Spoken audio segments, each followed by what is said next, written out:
बाबा साहब जब 18 मार्च 1956 को आगरा में आए थे, उन्होंने आगरा के अपने अनुयायियों से एक बात कही थी।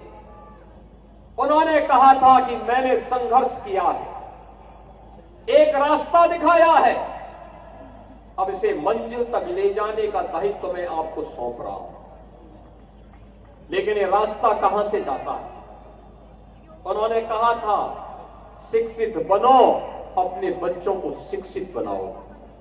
शिक्षा के प्रति उनका आग्रह, शिक्षा के प्रति उनका आग्रह, और उस आग्रह को आगे बढ़ाने के लिए आज सरकारें कार्य कर रही हैं। उन्होंने कहा था, संगठित रहो, अपने हक के लिए लड़ो, लेकिन अंधभक्त बन करके नहीं, सही और गलत की पहचान करके आप आगे बढ़िए, अपना मार्ग प्रशस्त करिए। बाबा साहब भीमराव अंबेडकर जैसा महान व्यक्तित्व हमारे लिए एक प्रेरणा है। और जो बात उन्होंने 1956 में इस आगरा में कही थी, आज भी कोटि कोटि नागरिकों के लिए, वंचितों के लिए, दलितों के लिए, गरीबों के लिए एक मार्गदर्शक के रूप में। बहनों और भाइयों, आज जब हम लोग बात करते हैं बाबा साहब भीमराव अंबेडकर जी के, तो याद करना, जो भी भारत के संविधान का अपमान करता है,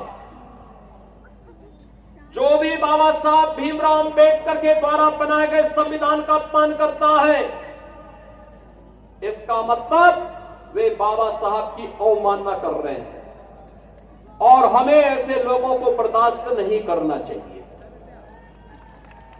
बाबा साहब भीमराव अंबेडकर के द्वारा बनाया गया संविधान अपनी 75 वर्षों की शानदार यात्रा को लेकर के आगे बढ़ा है।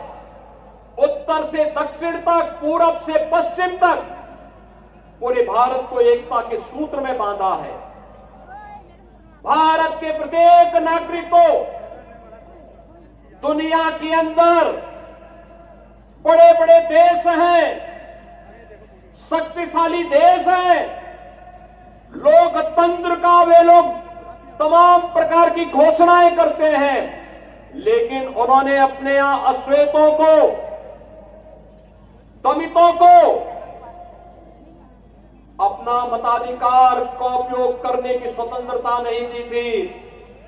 लेकिन बाबा साहब भीमराव अंबेडकर जी के द्वारा बनाए गए संविधान ने पहले आम चुनाव से ही हर गरीब को, हर वंचित को, हर दलित को अपना मत को उपयोग करने की पूरी स्वतंत्रता दी है। और भारत के बड़े से बड़े व्यक्ति से लेकर के एक गरीब से गरीब व्यक्ति तक, हर दलित को, हर वंचित को अपना मताधिकार के उपयोग करने की स्वतंत्रता अगर किसी ने दी है, तो बाबा साहब भीमराव अंबेडकर के द्वारा प्राप्त हो पाया, और भारत दुनिया के अंदर सबसे बड़ा लोकतंत्र के रूप में अपने आप को स्थापित कर पाया।